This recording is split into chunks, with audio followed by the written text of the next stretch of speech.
Daniel Morrison stared out the window of his 40th floor office in the Chicago corporate building, watching the winter sun set over Lake Michigan. In his trembling hands, he held an envelope that weighed more than any physical object should weigh. Inside it was a proposal that would change his life in every possible way, some for the better, others perhaps forever. "Mr. Morrison," Robert Caldwell's voice, CEO of Peterson Engineering, cut through his thoughts. "Faherty, I need an answer by tomorrow morning. This is the opportunity of a lifetime." Daniel turned to face his boss, this powerful man who was offering him exactly what he had worked 15 years to achieve. 6 months in Saudi Arabia, overseeing construction of the world's most complex bridge, triple salary, guaranteed promotion to Vice President of International Operations when you return. Your name in the history books of engineering. I understand the magnitude of the opportunity, sir, but my wife just found out she's pregnant with our 3rd child. My oldest son, Thomas Jam, is 12 and going through a difficult phase. My daughter Emma is 9 and still has nightmares since last year's car accident." Robert sighed, walking to the window beside Daniel. "So I wanted Daniel, in 30 years in this business, I've learned one thing: opportunities like this don't come twice. You refuse this, and another engineer goes to Riyadh, and that other engineer will come back with the promotion that should have been yours." "I know. Besides, think about what this means for your family in the long run. The salary increase, financial security, the possibility of paying for elite universities for your children." Daniel looked at the photo on his desk, Sarah, his wife of 15 years, smiling with Thomas and Emma in a park. The photo had been taken 6 months ago, before everything started falling apart. "Can I have the night to decide?" "You have until 9 o'clock tomorrow morning. After that, we offer it to Mitchell." Daniel drove home in silence, his mind a whirlwind of conflicting thoughts. The suburban house they had bought 5 years ago appeared on the corner, a 3-bedroom colonial in Oak Park, with the garden Sarah loved and the basketball hoop he had installed for Thomas. When he entered, he found absolute chaos. Emma was crying in the living room, holding a broken science project. Thomas was locked in his room, loud music leaking from under the door. And Sarah was in the kitchen, one hand supporting her back, the other frantically stirring something on the stove, tears of frustration streaming down her face. "Daniel, thank God you're here," she said, her voice breaking. "Emma broke the project we spent 3 days making. Thomas is furious because I wouldn't let him go to a party where there would be alcohol. And I'm exhausted from this pregnancy that's only in the 1st trimester." Daniel put his briefcase on the floor and went to Sarah, hugging her from behind. "Breathe. I'll take care of everything. It's not just today, Dan. It's every day. You work until 8 or 9 at night. I'm alone dealing with everything, and now with the baby coming..." I know. I'm sorry." He spent the next hour fixing Emma's project, negotiating with Thomas through the locked door, and preparing dinner while Sarah took a hot bath. When they finally sat down for dinner, a tense and silent meal, Daniel looked at his family and felt his heart tighten. How could he leave them for 6 months? How could he abandon Sarah during a difficult pregnancy? How could he miss half a precious year of his children's lives? But he also knew what refusing would mean. It would mean watching someone less qualified take over the project. It would mean stagnating in his career while younger colleagues passed him by. It would mean always wondering, what if? After putting the children to bed, an epic battle that took 2 hours, Daniel finally sat with Sarah on the couch. "I need to tell you something," he began.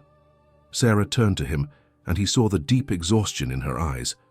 She was working part-time as a graphic designer from home while raising 2 active children, and now there was a 3rd on the way.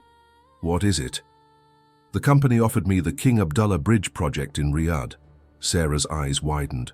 "The project you've been waiting for?" "Yes." "Daniel, that's incredible. That's everything you've worked for." "It is. But there's a problem." "What?"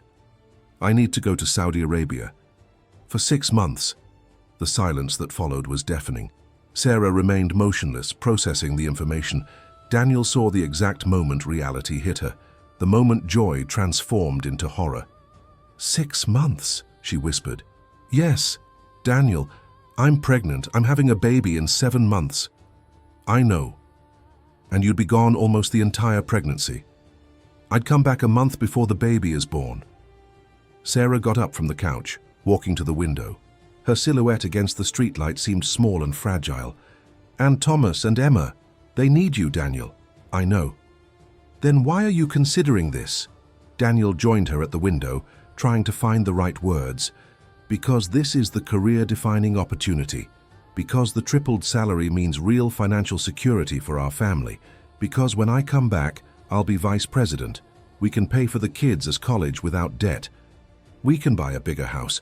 We can finally breathe financially. And the price for that is you missing the pregnancy. Missing half a year of our children's lives?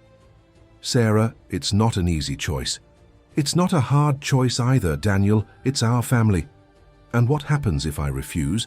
Mitchell accepts, comes back as vice president, and I'm stuck as a project manager for the next 20 years. Sarah turned to face him, tears in her eyes. So that's it? Your career is more important than your family? That's not it. I'm doing this for the family. No, you're doing it for your ambition. There's a difference. Daniel felt anger rising in his chest. Someone has to pay the bills, Sarah. Someone has to think about the future. And someone has to be present in the present. Someone has to put the kids to bed, help them with homework, comfort them when they're scared. You think I don't know that? You think this decision isn't killing me? Then don't go. And then what? Accept that I wasted 15 years of my career. Watch Mitchell get everything I worked for. Sarah rubbed her eyes tiredly. You know what's saddest about all this? What? That you're actually considering going? That the fact your pregnant wife is begging you to stay isn't enough to make you automatically refuse? She walked toward the stairs. Make your choice, Daniel. But understand that choices have consequences, and if you choose Riyadh, you'll be choosing not just a project. You'll be choosing what you value most. Daniel spent the night sleepless on the couch, alternating between justifying the decision to go and hating himself for considering it. At 3 in the morning, he went upstairs to check on the children. Emma was sleeping peacefully, hugging the teddy bear he had given her when she was born. Thomas was on his side, headphones still in his ears, his face still showing traces of the boy he had been and the man he was becoming. Daniel sat on the edge of Thomas's bed, watching his son. When was the last time they had really talked?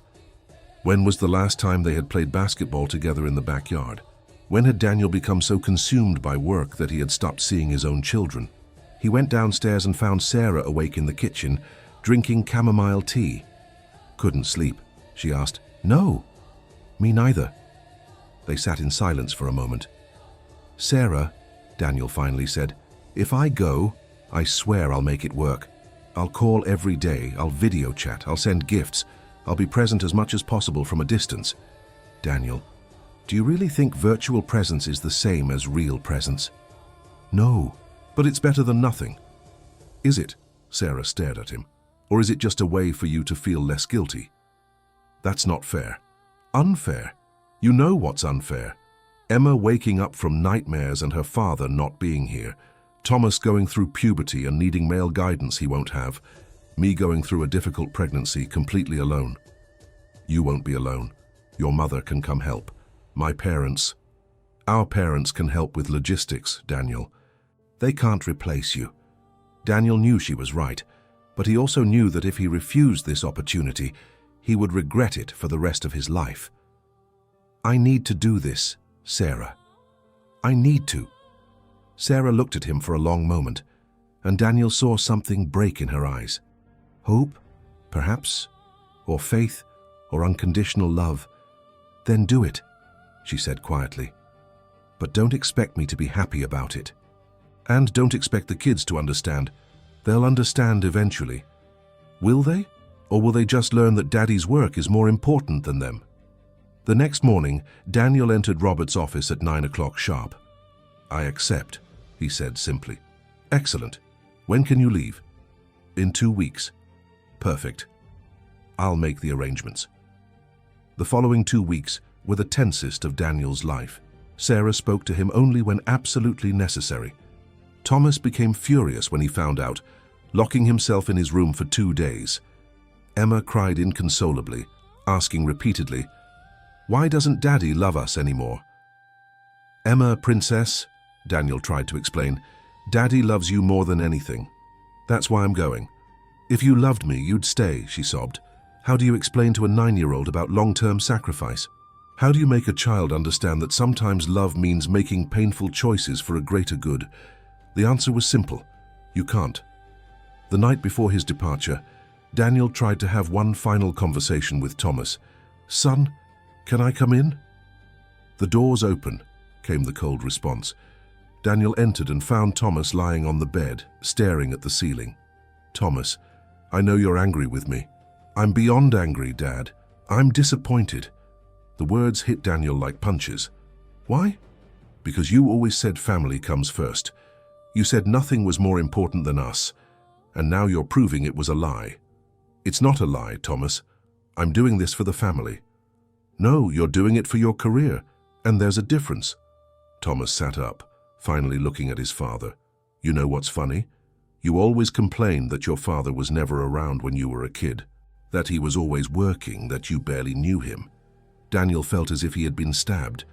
And now you're doing exactly the same thing, Thomas continued. You've become your father. That's not fair, Thomas. Isn't it? When was the last time you came to one of my basketball games? When was the last time you helped me with homework? When was the last time you actually talked to me instead of just asking about grades and chores? Daniel realized with horror that he couldn't remember. Thomas, when I come back, it'll be different. I'll have more time. Will you? Or will you be even busier as vice president? Daniel had no answer. The morning of departure arrived cold and grey, perfectly matching the mood of the Morrison household. Daniel loaded his bags into the car while Sarah made breakfast in silence. Emma was clinging to his leg, crying, Don't go, Daddy. Please don't go. Princess, Daddy has to go, but I'll be back before you know it. You promise? I promise. Thomas didn't even come out of his room to say goodbye. Daniel went upstairs to try one more time. Son, I'm leaving. Bye. Thomas, please. Let's not part like this. Thomas finally turned, and Daniel saw tears in his son's eyes, tears the boy was desperately trying to hide. You want to know the truth, Dad? Of course. I'm scared. Of what? That when you come back, I won't know you anymore. Or worse, that you won't know me anymore. Daniel sat on the bed next to Thomas, pulling him into an awkward hug that his preteen son reluctantly accepted. Thomas, nothing will ever change how much I love you, nothing. Then why are you leaving? And there, hugging his son, Daniel had no answer that made sense. The goodbye with Sarah was even worse. She stood at the door, arms crossed, 2 months pregnant but already showing a little. Take care of yourself, she said formally. Sarah, please, don't leave things like this between us. How do you want me to leave it, Daniel?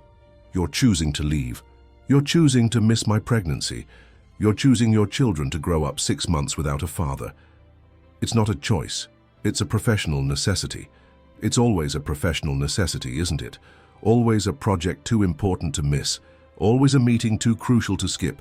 Always something more important than us. That's not fair. Life isn't fair, Daniel. And our marriage just found that out the worst possible way. Daniel drove to the airport with tears streaming down his face, questioning every decision that had led him to this moment. On the plane to Riyadh, as Chicago disappeared below him, Daniel Morrison wondered if he had just made the biggest mistake of his life. The first days in Riyadh were a whirlwind of meetings, site inspections, and logistical planning. The King Abdullah Bridge project was even more complex than Daniel had imagined. A 3-kilometer structure that defied engineering conventions and pushed the limits of what was possible. It was exactly the kind of challenge Daniel had dreamed of his entire career. Working with the best engineers in the world, unlimited resources, audacious vision. It should have been paradise. Instead, it felt like hell. Every night, he called home. The conversations were painful. Hi, Princess. How was school today? Good, Emma responded with a small voice. What did you learn? Things. What kind of things? I don't remember. It was like pulling teeth. Each conversation left Daniel feeling more disconnected, more isolated, more regretful. The conversations with Thomas were worse. Hey, son, how's basketball? Good. Did you win Friday's game? Yes. How many points did you score? 17. That's great. Tell me more about the game. There's not much to tell, we won. Uncomfortable silence. Thomas, are you okay? I'm fine, Dad. I need to go do homework. And Sarah. The conversations with Sarah were the most difficult of all. How are you feeling? Tired, nauseous, normal for pregnancy. Has the morning sickness improved? No. And the kids? Emma had nightmares 3 times this week. Thomas was suspended for fighting at school. What? Why? A boy said something about you abandoning the family. Thomas punched him. Daniel felt as if he'd been punched too. Sarah, I didn't abandon you. Didn't you? Then what would you call it? I'm working. I'm providing for the family. Daniel, a family needs more than money. It needs presence. And you chose not to give that. That's not fair. You knew about the sacrifice when I accepted coming here. You accepted coming, Daniel. I didn't accept anything. You made a unilateral decision that affects all of us. The arguments always ended the same, with Sarah too exhausted to continue fighting and Daniel feeling more guilty and defensive. After 6 weeks in Riyadh, during a particularly difficult site inspection, Daniel made a critical error in a structural calculation. The mistake was caught before causing real damage, but the incident shook him deeply. Morrison, his supervisor Ahmad Khan, called him afterward. Are you okay? This isn't the kind of mistake you make. Sorry, I'm a bit distracted. Distracted? On a project of this size, distraction can cost lives. It won't happen again. But it did. Small errors began to accumulate. Nothing catastrophic, but enough for others to start noticing. Daniel, Robert called after 8 weeks. I'm getting concerning reports from Riyadh. They say you're not focused. I'm focused. Are you? Because 3 different engineers have mentioned errors you would never normally make. Robert, the project is on schedule and on budget. For now. But I need you to be completely mentally present. I can't have my lead engineer divided between 2 continents. After hanging up, Daniel sat in his sterile apartment in Riyadh, an impersonal and cold space that would never be home, and realized the terrible truth. He was losing both. He was losing his family because he wasn't there, and he was losing his job because his mind was always at home. That night, he called Sarah earlier than normal. It was 3 in the morning in Oak Park. Daniel, what happened? She answered, voice full of panic. Nothing. Sorry to wake you. I just needed to hear your voice. Daniel, it's 3 in the morning. I know. Sorry. He paused, trying to find words. Sarah, I made a terrible mistake. What do you mean? Coming here, leaving you, I thought I was doing the right thing, but... Daniel, we can't have this conversation now. I'm exhausted and you're halfway around the world. I know, but I need you to know that I regret it. I regret it every day. Sarah was silent for a long moment. Then come back. What? You heard me. If you really regret it, come back. Your family is here. Your life is here. What are you doing there? But the project... Daniel, there will always be a project. There will always be a next opportunity, but your children will only grow up once. I'll only be pregnant with this baby once. These are opportunities you can't get back. Sarah, I signed a contract. I have responsibilities. And don't you have responsibilities to us? I do. But what? Which is more important? Daniel couldn't answer. You know what's saddest? Sarah continued. That even now, even admitting you made a mistake, you're still not willing to fix it. You're still choosing the project over us. It's not that simple. It's exactly that simple, but you're too scared to admit it. Scared of what? Scared that if you come back, you'll prove your career isn't as important as you thought.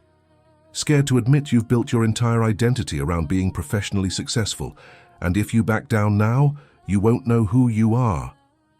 The words hit Daniel like a tsunami of truth he wasn't ready to face. Sarah, I'm going back to sleep, Daniel. When you're ready to make a real choice, call me. She hung up, leaving Daniel sitting alone in an apartment in Riyadh, finally confronting the truth he had been avoiding for 3 months. He was lost. And worse still, he had chosen to lose himself. The next morning, Daniel walked to the construction site in a fog. The bridge was taking shape, a marvel of engineering that would be studied for generations. But looking at it, Daniel felt no pride. He felt empty. Ahmad Khan approached, offering coffee. "You look terrible, friend. Thanks for the honesty. Seriously, what's going on? You haven't been well for weeks." Daniel looked at Ahmad, this 50-year-old Pakistani engineer who had become something close to a friend. "Ahmad, can I ask you a personal question?" "Sure. Do you have family?" "I do. Wife, 3 children, all in Karachi." "And how do you stand being away from them for these projects?" Ahmad smiled sadly. "Who said I stand it? What do you mean?" "Daniel, I've done 7 of these long-term projects in the last 15 years. You know what the result is?" "What?" "My wife barely speaks to me. My children call me Uncle Ahmad because I'm basically a stranger.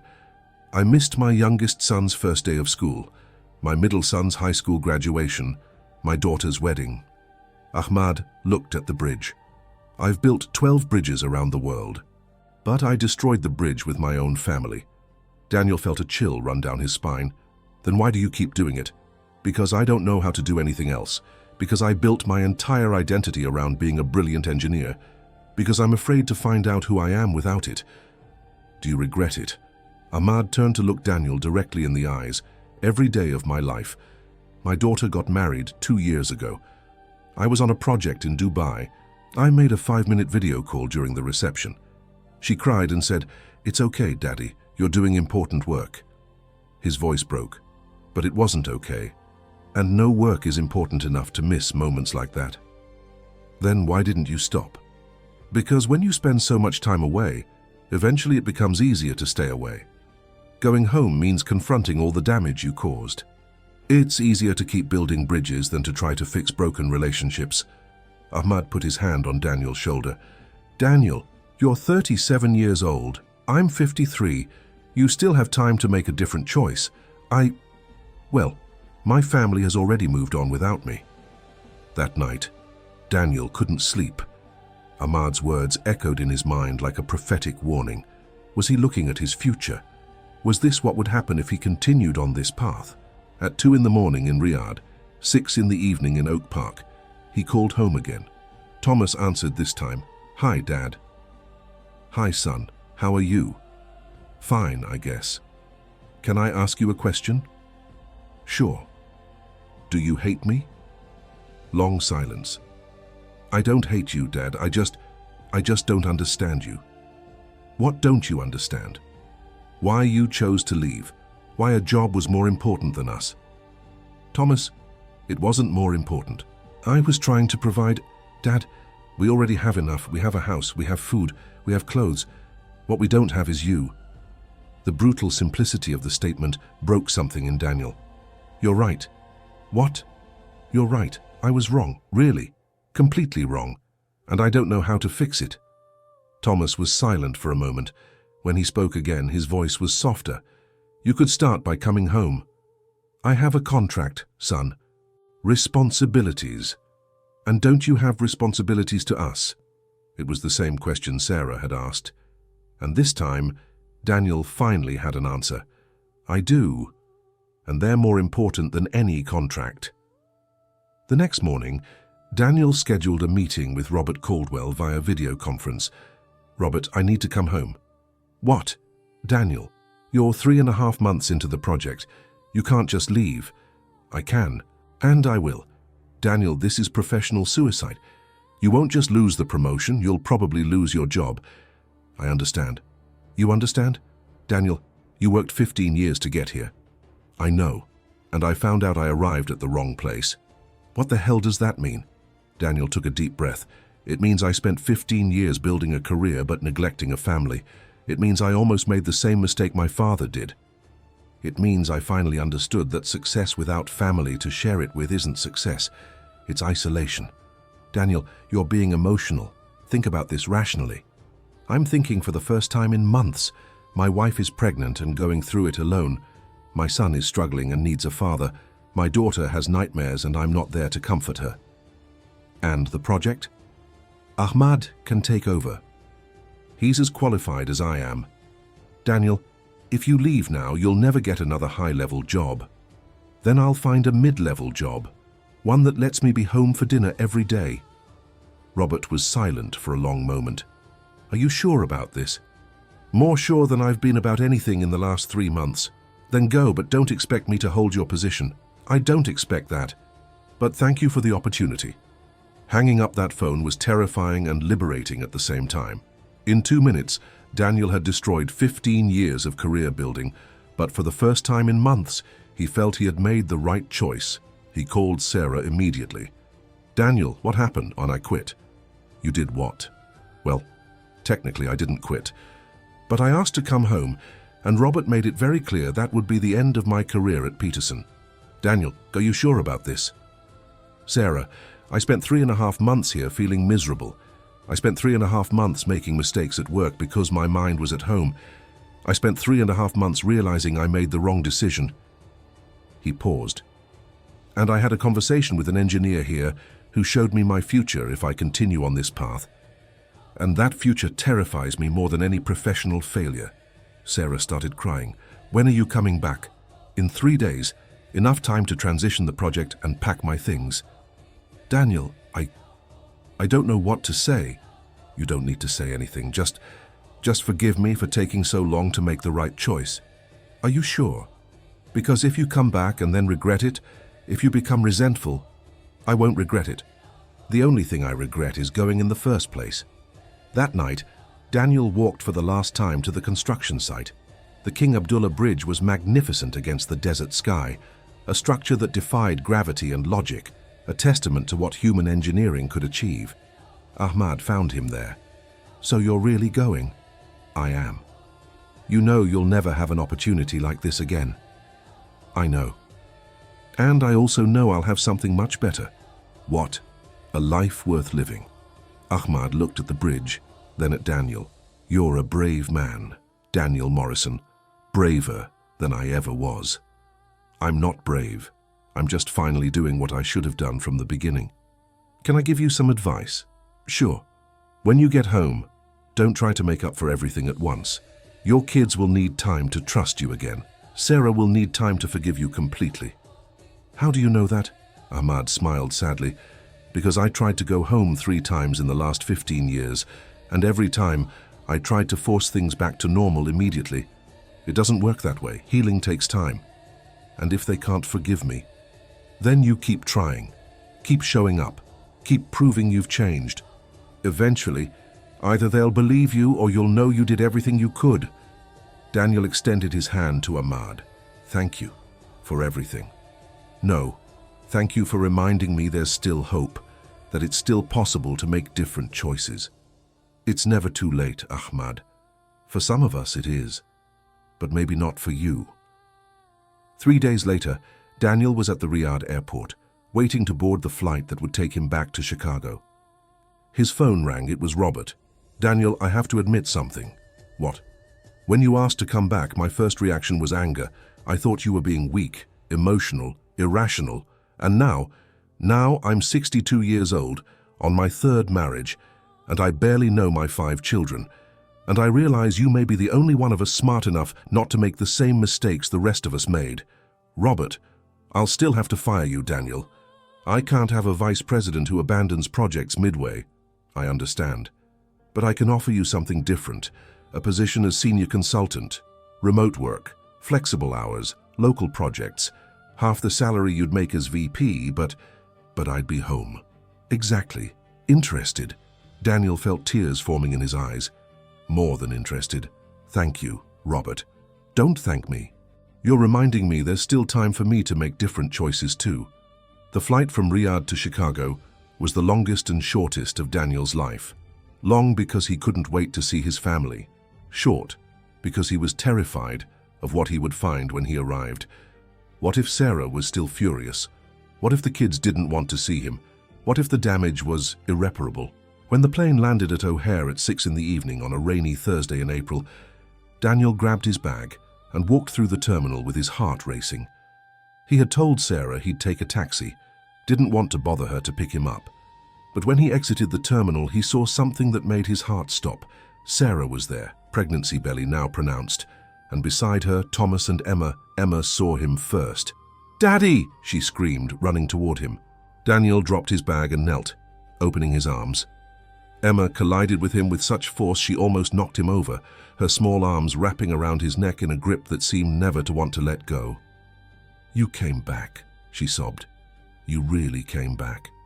"I'm back, Princess, and I'm not leaving again." Thomas approached more slowly, hesitant. Daniel stood up, still holding Emma, and extended an arm to his son. Hi, son." Hi, Dad." They stood there awkwardly, until Thomas finally took a step forward and joined the hug. Daniel felt his son's shoulders tremble as the 12-year-old finally let his tears flow. "I missed you," Thomas whispered. "I missed you so much." "Me too, son. Every day." Finally, Daniel looked at Sarah. She stood a few feet away, tears streaming down her face, one hand protecting her belly. Daniel walked to her slowly, the children still clinging to him. "Hi," he said simply. "Hi. You look beautiful. I'm pregnant, swollen and exhausted, and beautiful." Sarah looked into his eyes, searching for something, sincerity, perhaps, or promise of real change. "Daniel, if you came back only to eventually leave again..." "I didn't come back. I quit the project. I accepted a different position, remote consultant, local work and flexible hours. Less money? Much less, half what I'd make as VP. And you're okay with that? More than okay. For the first time in months, I'm at peace."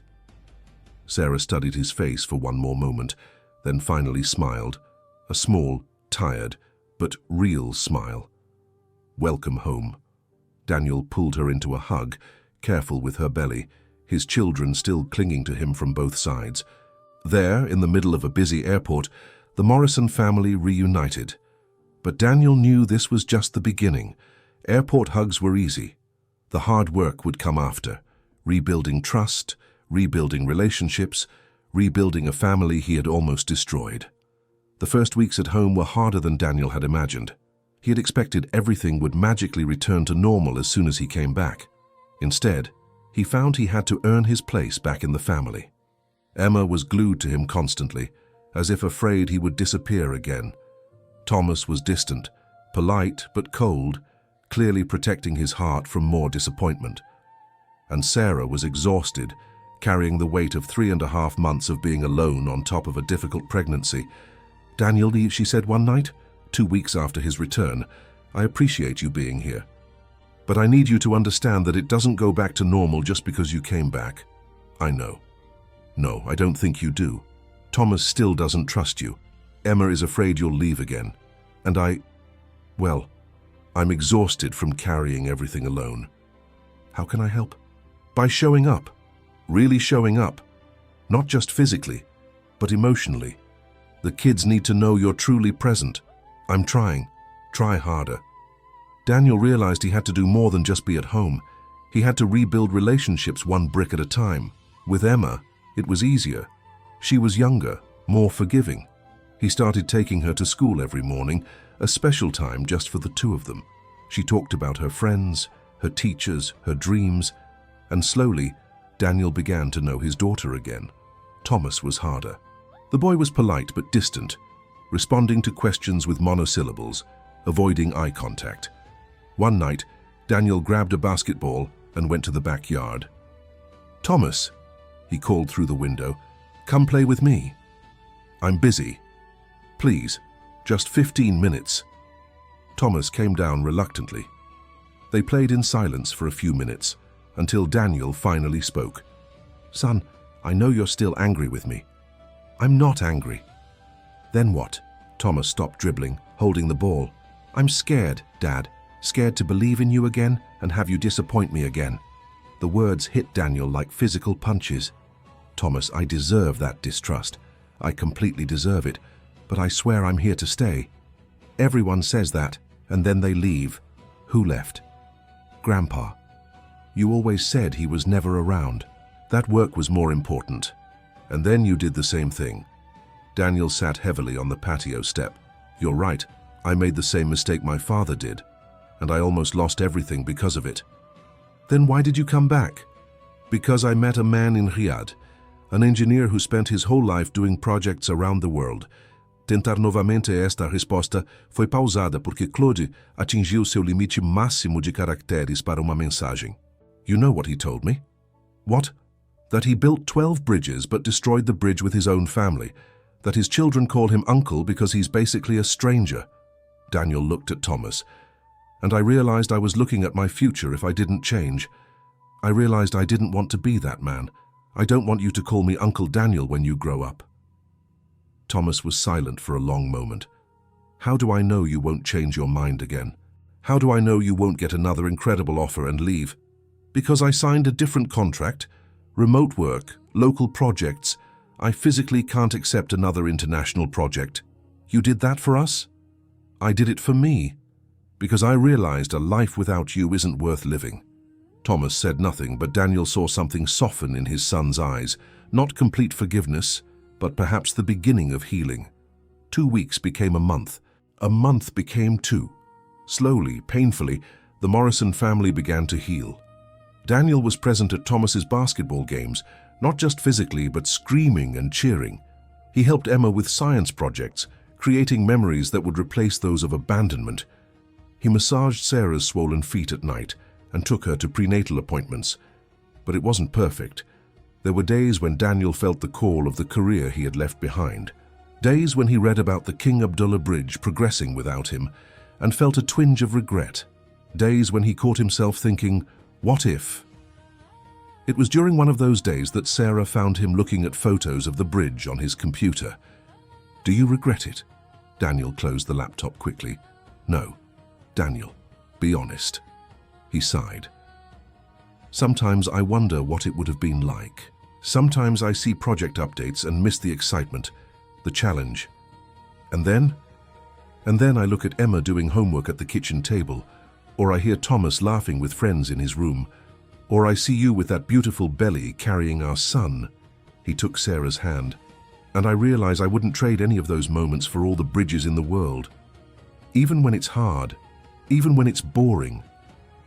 Especially when it's hard and boring. Because it's real. It's my life. It's where I should be. Sarah studied him for a moment, then nodded. Okay, I just needed to make sure you're not martyring yourself. I'm not. For the first time in a long time, I'm where I want to be. 3 months after returning from Riyadh, Daniel was in the delivery room, holding Sarah's hand as she gave birth to their 3rd child. You're doing so well, he whispered, wiping the sweat from her forehead.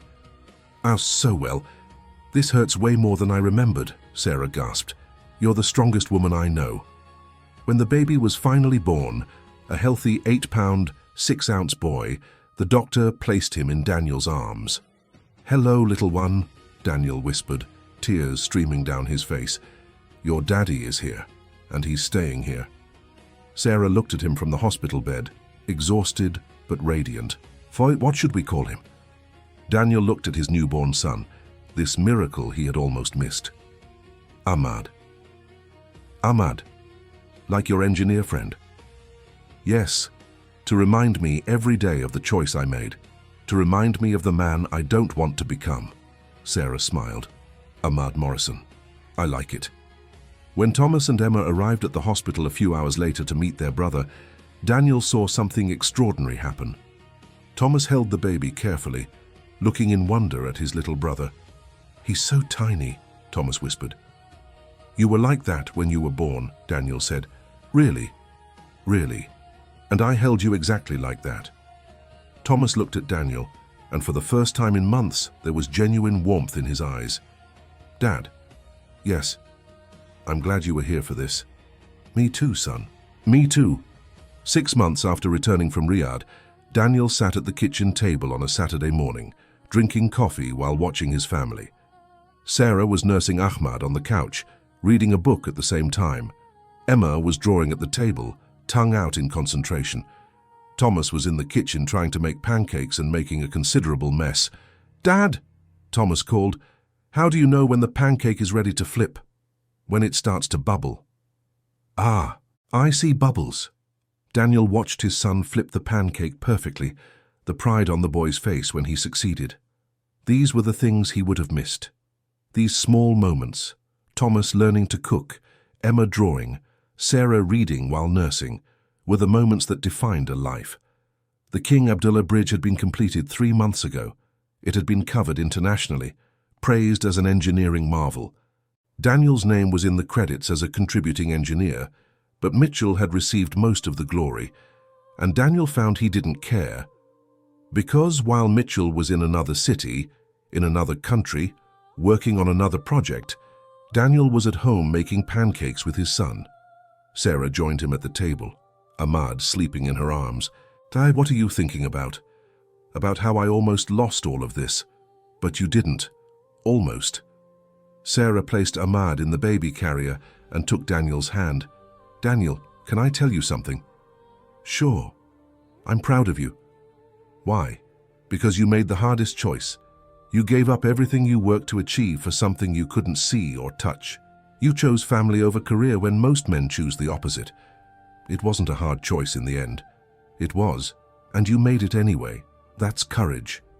Daniel looked at his wife, this extraordinary woman who had endured so much. "Sarah, there's something I need to tell you." "What?" "Thank you." "For what?" "For not giving up on me, for giving me a second chance, for continuing to believe I could be better." "Daniel, you were always good. You were just lost for a while, and you were my compass back home." That afternoon, Daniel was in the backyard pushing Emma on the swing when Thomas approached. "Dad, can I ask you something?" "Always." "Do you really not regret it, not finishing that project?" Daniel stopped pushing Emma and sat on the swing beside her. "Thomas, I'll be completely honest with you. Sometimes I see pictures of the bridge and feel a pang. Sometimes I think about what could have been." "So you do regret it?" "No, because then I remember what I would have lost. I would have missed Ahmad's birth. I would have missed your basketball games. I would have missed helping Emma with her science project." He looked at his son. "That bridge will last 100 years, but you three and your mother, you're my real legacy. And unlike a bridge, relationships with people we love can last forever." Thomas nodded slowly. "Dad, yes. Thank you for coming back. Thank you for giving me a chance to come back." 1 year after returning from Riyadh, Daniel was at the basketball court watching Thomas play the state championship. The game was tied with 10 seconds remaining when Thomas got the ball. Daniel watched his son dribble down the court, eyes focused, determined. With 3 seconds on the clock, Thomas shot a three-pointer. Time stopped. The ball flew through the air in a perfect arc. Swish, nothing but net. The gym exploded. Thomas's team ran to embrace him, and Daniel was screaming louder than anyone, pride overflowing from every pore. But the best moment came after, when Thomas ran from the stands to hug him. "Did you see, Dad? Did you see?" "I saw, son. It was amazing." "You were here." "You were really here?" "I'll always be here, Thomas. For every game, every important moment, every time you need me." Thomas hugged his father tight. "I know, Dad. I know." That night, after Thomas had fallen asleep with his trophy beside his bed, Daniel and Sarah sat on the couch with Ahmad sleeping between them. "Remember that verse Mrs. Santos taught Isabella in Carmen's story?" Sarah said suddenly. "Which one?" "Romans 8:28. We know that in all things God works for the good of those who love him, who have been called according to his purpose." "Why are you thinking about that?" "Because I've been thinking about everything that happened in the last year. Going to Riyadh was a terrible mistake, but that mistake taught you something you never would have learned any other way." "What?" "The value of what you have, the real weight of your priorities, the difference between success and meaning." Daniel nodded slowly. "You're saying God used my mistake for something good. I'm saying even our most painful mistakes can lead us where we need to be. You had to go to Riyadh to understand you shouldn't have gone." "And now?" Sarah smiled. "Now you're exactly where you should be." 2 years after returning from Riyadh, Daniel stood on the stage at an engineering conference, giving a talk titled, When to choose family over career. 2 years ago, he began, I had everything I thought I wanted. I was working on the biggest engineering project of the decade. I was on my way to becoming vice president. I was building a professional legacy that would last generations. The audience of engineers listened attentively, and then I realized I was losing something infinitely more important. I was losing my family. I was losing moments with my children I could never get back. I was losing my marriage. So I did something many of you might think was crazy. I left the project. I accepted a position with half the salary. I chose family over career. He paused, letting the words settle. And you know what I discovered? I discovered the industry was wrong. I discovered success isn't measured in completed projects or promotions earned. Success is measured in the faces of the people you love when you come home. Some of you might be thinking, but I need to work hard to provide for my family. And you're right. But there's a difference between providing for your family and sacrificing your family to provide. His voice rose with passion. Your children don't need the most expensive house or the most expensive clothes or the best schools. They need you. Physical presence, emotional presence, being there when they need you, not just when it's convenient. And here's the truth nobody wants to admit. You can always make more money. You can always get another project. You can always find another career opportunity, but you can never get back lost time with people you love. The auditorium was completely silent. So my challenge to all of you, next time you have to choose between an important project and your daughter's recital, choose the recital. Next time you have to choose between overtime and your son's game, choose the game. Because at the end of your life, no one will remember how many projects you completed. But your family will remember whether you were present or absent. The talk was received with applause that lasted 5 minutes. Afterward, Daniel was approached by dozens of engineers. Some shared their own stories of regret. Others thanked him for validating choices they had made. And some young engineers at the beginning of their careers promised to make different choices from the start. One man in particular waited until the end. Daniel Morrison. Yes? My name is Marcus Reynolds. I'm an engineer on the King Abdullah Bridge project. Daniel felt his stomach tighten. Ah, how's the project going? It was completed 6 months ago. It's spectacular. But Marcus hesitated. Ahmad Khan sent me here. He said you changed his life. Me? How? After you left, Ahmad started questioning his own choices. He went back to Karachi for the first time in 3 years. He reconciled with his family. Really? Yes, and he told me to find you and thank you, because you made him realize it's never too late to choose differently. Marcus extended his hand, and I also want to thank you. Your talk today changed how I see my entire career. That night in the hotel, Daniel called Ahmad. Ahmad, Marcus Reynolds told me you went home. Daniel, yes, I did. And it's all because of you. Because of me. You showed me change was possible, that it wasn't too late, so I went home and begged my family's forgiveness. And did they forgive you? It's being a process. My daughter is still guarded. My sons are cautious, but I'm here, I'm present, I'm rebuilding. Ahmad, I'm so happy. Me too. And Daniel? Yes? Thank you for being brave enough to make the choice I didn't make until it was almost too late. 3 years after returning from Riyadh, on a sunny May morning, Daniel sat in the backyard watching his 3 children play. Thomas, now 15, was teaching Ahmad, 3 years old, how to kick a soccer ball. Emma, 12, was reading a book on the grass. Sarah joined him, bringing 2 glasses of lemonade. You look thoughtful. I was thinking about what it would be like if I hadn't come back from Riyadh, and I would have missed seeing Thomas become this incredible young man. I would have missed seeing Emma discover her love for literature. I would have missed really knowing Ahmad. He took Sarah's hand, and I probably would have lost you. Probably, Sarah agreed. Though I'm not sure our marriage would have survived. Would you have forgiven me eventually? Maybe. But forgiveness isn't the same as restoration. You can forgive someone and still never trust them again. And do you trust me now? Sarah looked at him directly. Completely. Because you've proven over 3 years that you've truly changed. It wasn't just words. It was consistent actions, day after day. Was it worth it? The lower salary, the missed opportunities. Sarah gestured to the 3 children playing in the backyard. Look at them, Daniel. Really look. Daniel looked. Thomas was laughing as Ahmad stumbled, trying to kick the ball. Emma had put down her book and joined them, all 3 siblings now rolling on the grass together. This is your answer, Sarah said softly. This is the life you chose. And this is the life you almost lost. Daniel began to cry, tears of gratitude, of relief, of profound joy. It's worth it, he whispered. 1,000 times worth it. That night, after putting the children to bed, Daniel was in his home office when he found an old box in the closet. Inside were documents from the King Abdullah Bridge project, blueprints, calculations, photos. He looked through them, remembering the excitement of the project, the challenge, the ambition that had driven him.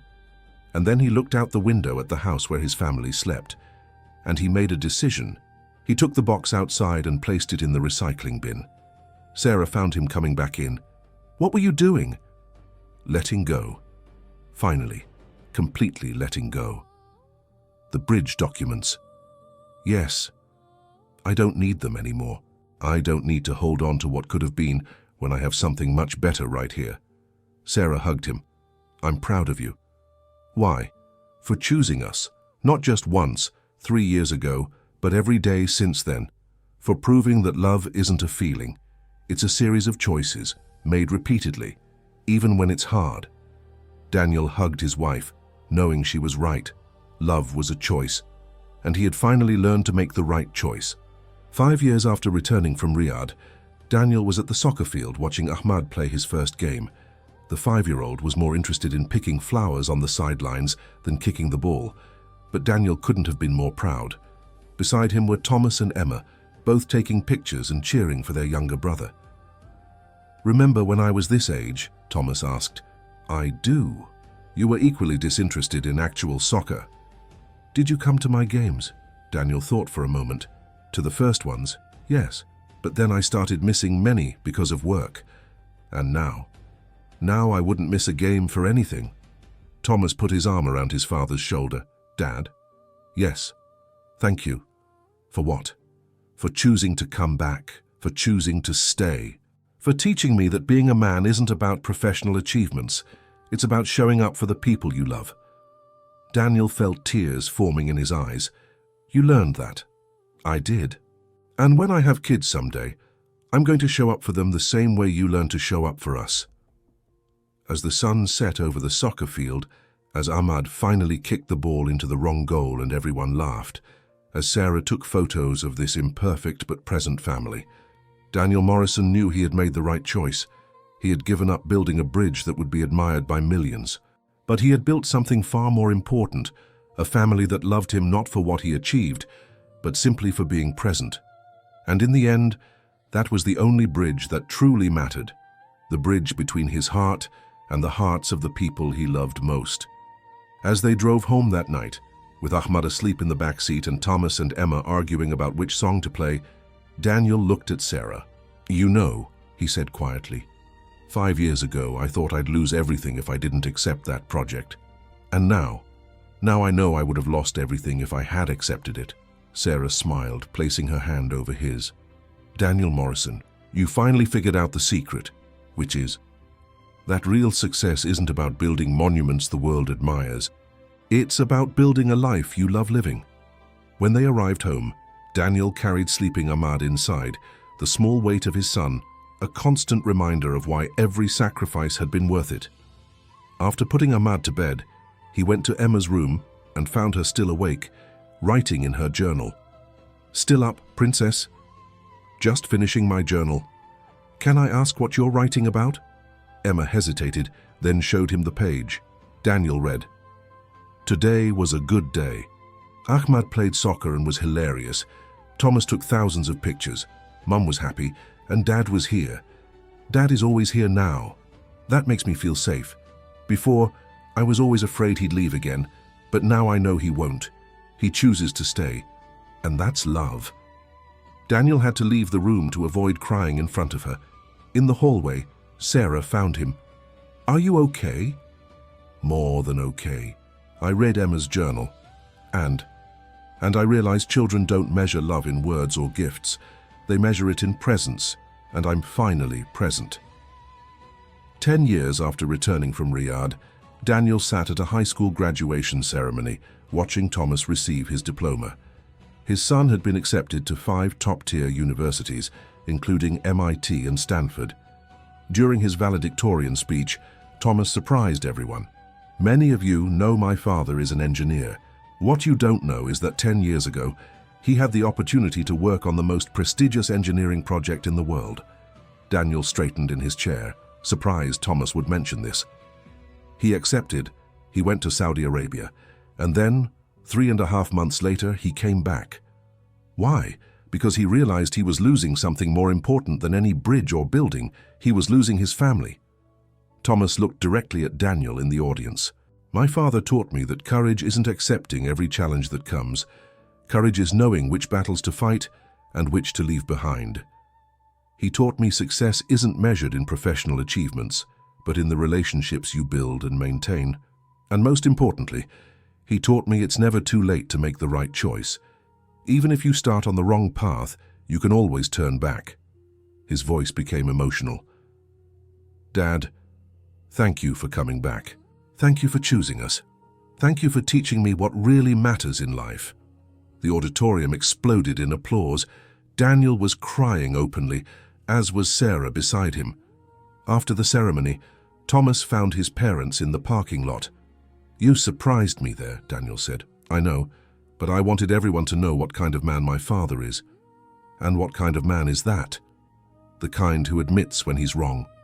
The kind who makes real sacrifices for family. The kind I want to be. Thomas, you're already a better man than I ever was at your age, because I had a better example." That night, the Morrison family celebrated at home with pizza and ice cream. Ahmad, now 8, was excited because his older brother was going to college. "Will you visit, Thomas?" Ahmad asked. "Of course, champ. Every holiday, every break. I promise." "And will you play basketball with me?" "Always." Emma, now 17 and about to start her senior year, was quieter than usual. "What are you thinking about, Princess?" Daniel asked. "About how our family changed, about how you changed, for the better. Definitely for the better. Remember when I was little and you were always at work?" "I remember, with great shame." "Well, I wanted you to know I forgave you for that a long time ago. And more importantly, I'm grateful you learned while we still had time together." Daniel hugged his daughter, this remarkable young woman she had become. "Emma, can I ask you something?" "Sure." "Do you remember the time in Riyadh?" "A little. I remember being scared, feeling like you might never come back. And now? Now I know you'll never leave again. No matter what opportunity comes up, you'll choose us." "How do you know?" "Because you've proven it. Not once, but thousands of times over 10 years.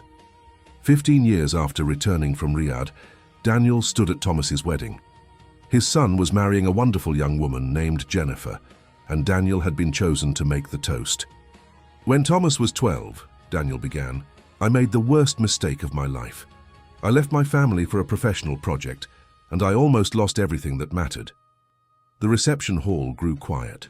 "But my son, this incredible man getting married today gave me something I didn't deserve, a second chance." Daniel looked at Thomas. "Thomas, you taught me forgiveness isn't just words, it's action. You gave me the opportunity to prove I had changed, and you held me accountable for being present. And Jennifer," he turned to the bride, "you're marrying a man who understands the value of presence, who understands love isn't occasional grand romantic gestures. It's showing up day after day, especially when it's hard. Because Thomas learned something I took too long to learn. You can have the most successful career in the world, but if you come home to an empty house, you've failed at what truly matters." He raised his glass. "So my toast to you both. May you always choose each other. May you always prioritize presence over productivity. May you build a life, not just a career." And may you never forget the most important work you'll do is for each other." The toast was received with applause and many tears. Later that night, Thomas found Daniel alone on the venue terrace. "That was quite a toast, Dad." "I only spoke the truth. You know what's funny? I spent years angry at you for going to Riyadh, but now I realize it was the best thing that could have happened." "How so?" "Because it taught you a lesson you then taught me. If you'd never gone, if you'd never faced the choice between career and family, you never would have had that clarity to pass forward." Thomas put his hand on his father's shoulder. "You saved our family by almost destroying it, and now you've saved mine by teaching me not to make the same mistakes." "Thomas, you never would have made those mistakes. You're better than that." "Maybe, but now I'm sure of it. Because I've seen the consequences. I've seen what happens when you choose wrong, and I've seen what happens when you choose right." 20 years after returning from Riyadh, Daniel stood in the hospital holding his first grandchild, Thomas and Jennifer's son, whom they had named Daniel Jr. "Hello, little DJ," he whispered to the baby. "Your grandfather has some things to teach you when you grow up." Thomas watched from the hospital bed beside Jennifer. "What things, Dad?" "That family comes first. Always. That no matter how important your work seems, your children are more important. That presence is the best present you can give. Do you think I'll need to learn those lessons?" "I hope not. But if you do, I'll be here to remind you."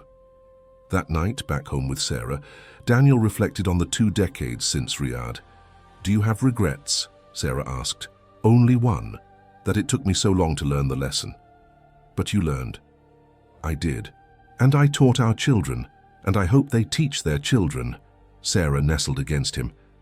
"Daniel, can I tell you something I realized?" "Sure." "Remember that verse I mentioned years ago, Romans 8:28? God works in all things for the good of those who love him." Exactly. For years I saw that as God transforming bad things into good, but now I see it differently. How? I see it as God using even our most terrible mistakes to teach us, to shape us, to lead us where we need to be.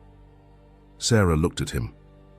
"You going to Riyadh was a mistake, but it was a mistake that transformed you from a divided man into a man with clear purpose, from an absent father into a present father, from a husband who prioritized career into a husband who prioritizes family.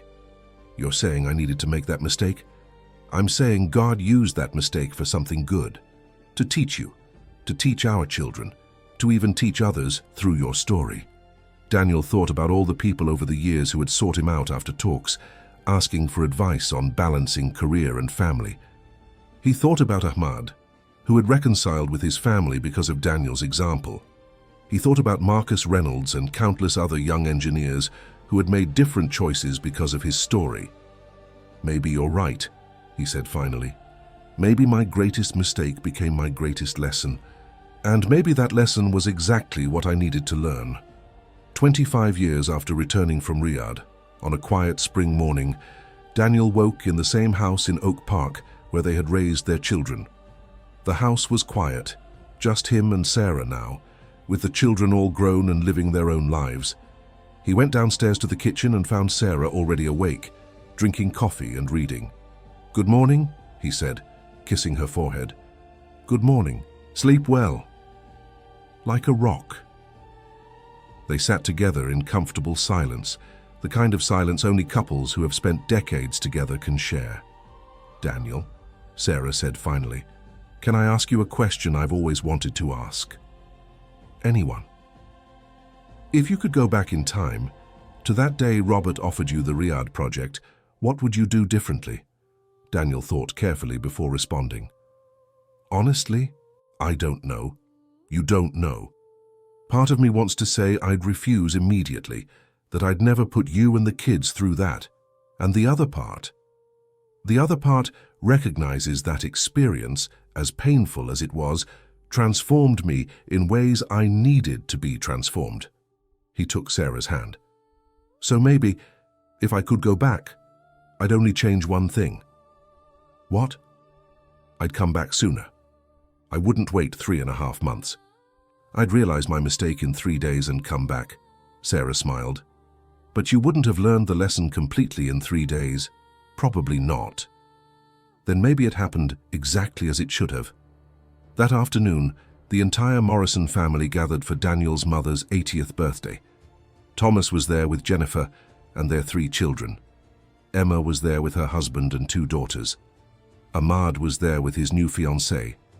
As Daniel watched his 3 generations of family, his children, his grandchildren, his wife, he felt a deep gratitude that went beyond words. Thomas approached him in the backyard. "What are you thinking about, Dad?" "About how I almost lost all of this." "But you didn't." "No, but I could have. If I'd been more stubborn, more proud, more focused on my career." Thomas looked at his own children playing. "Dad, can I tell you a secret?" "Sure." "Last month I was offered a 2-year project in China. Incredible salary, career opportunity, everything." Daniel's heart raced, and I refused without hesitating. Because I remembered your story. I remembered what you almost lost. And I thought, no project is worth missing my children growing up. Daniel hugged his son tightly. "Thomas, you don't know how proud that makes me. I learned from the best. You taught me some lessons are too valuable to learn the hard way." As the sun set over the backyard full of family, Daniel Morrison knew his life had been a success. Not by the standards he had used for most of his career, completed projects, promotions earned, professional recognition, but by the only standards that truly mattered: children who loved and respected him, grandchildren who wanted to spend time with him, a marriage that had survived and thrived through decades of challenges. He had built something far more lasting than any bridge. He had built a legacy of love, presence, and correct priorities that would be passed down for generations.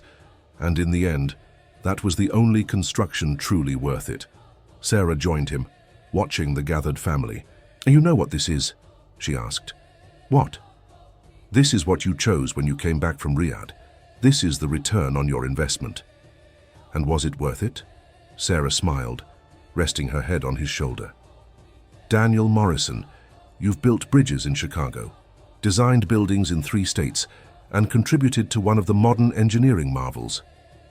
But your greatest masterpiece is right here in this backyard. Children who choose family. Grandchildren who know their grandparents. A marriage that lasted through everything. Do you think I made the right choice?" "You don't need to ask me that. Look around. The answer is everywhere." Daniel looked, Thomas teaching his oldest son to play basketball, exactly as Daniel had taught Thomas, Emma reading to her daughters on the porch, creating memories that would last forever.